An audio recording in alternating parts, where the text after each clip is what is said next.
This promises to be another fascinating race. The world champions in 2, the world champions of 93 and 4 in lane number 3, and the United States pair bidding to get America its first gold of the regatta.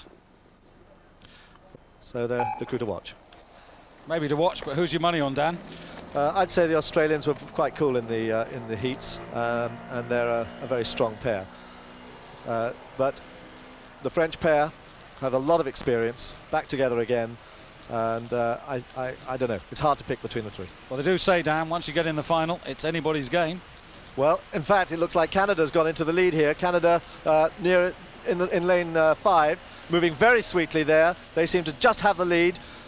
They are rowing in the 8, in the Canadian 8 tomorrow as well, so they're doubling up. But here, they've just moved into the lead and look very strong indeed. Missy Schwemm, been on the US team since 1988. Really good ergo athlete, and her partner, there's Karen Kraft. She's only been on the US team for 2 years, but they've made their presence felt as a partnership in that time, and they're just now moving up onto the Canadians. The French just dropping a little off the pace. The Australians 2 from the top of the picture there, just about making 3 in a line now. Canada closest to you, then the United States, and not far off the first quarter of the race. So really tight, and you can see the stroke rate, 40 strokes a minute given for the American duo.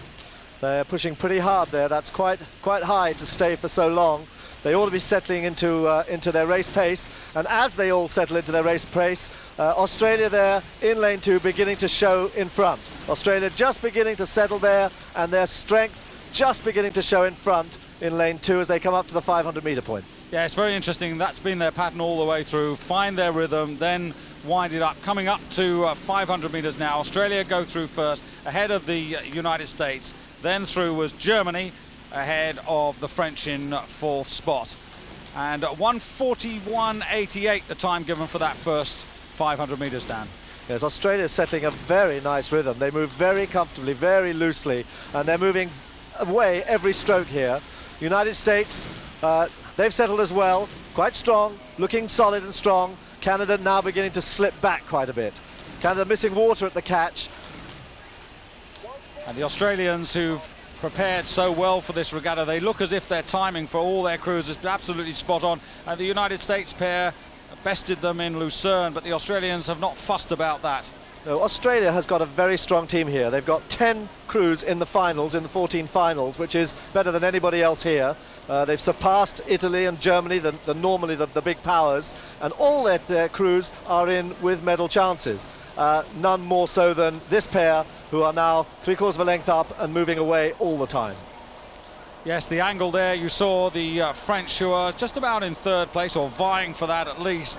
That really gave a incorrect view of the distance between Australia and France, and you can see here that clear water is going to happen very soon for the Australians. They go through in 1st place ahead of America, and the United States in 3rd at the half distance, and then it's Germany 4, Canada 5, and the Russians finding the pace really very hot.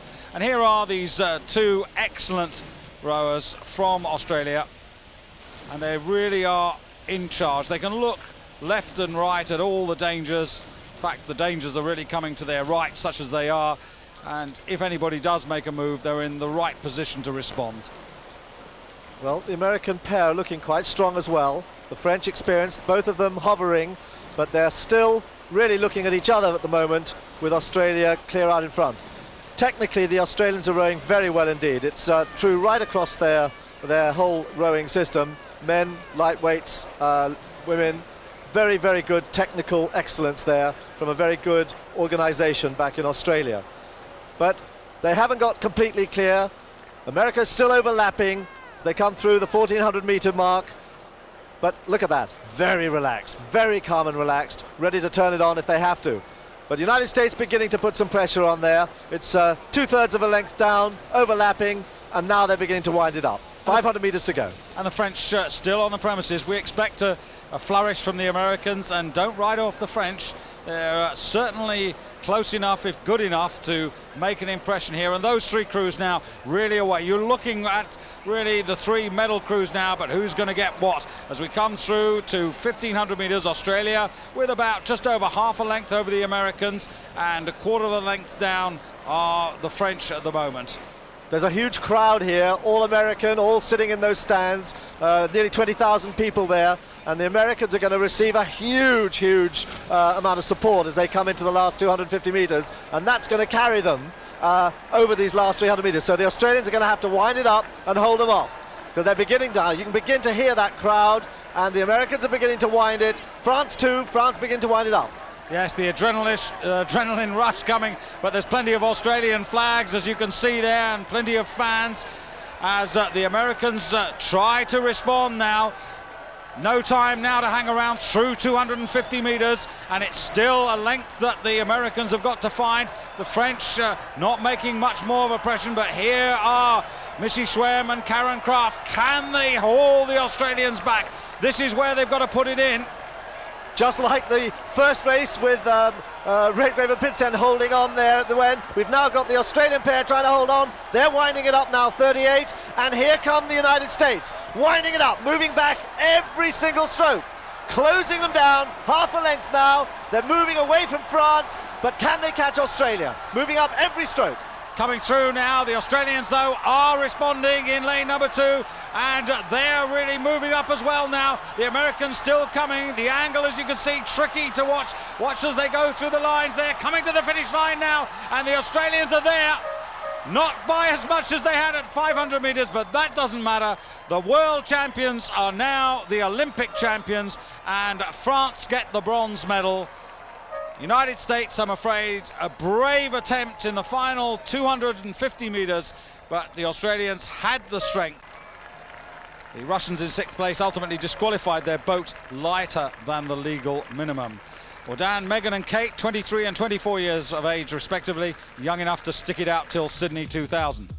International Olympic Committee member for the United States and also Vice President of the International Rowing Federation, accompanied by Matt Smith, the Executive Director, recently appointed by FISA to that post when John Boltby of Australia went down under to head up the Elite Academy, which is very much responsible for the progress not only of Australian rowing but all Australian sports.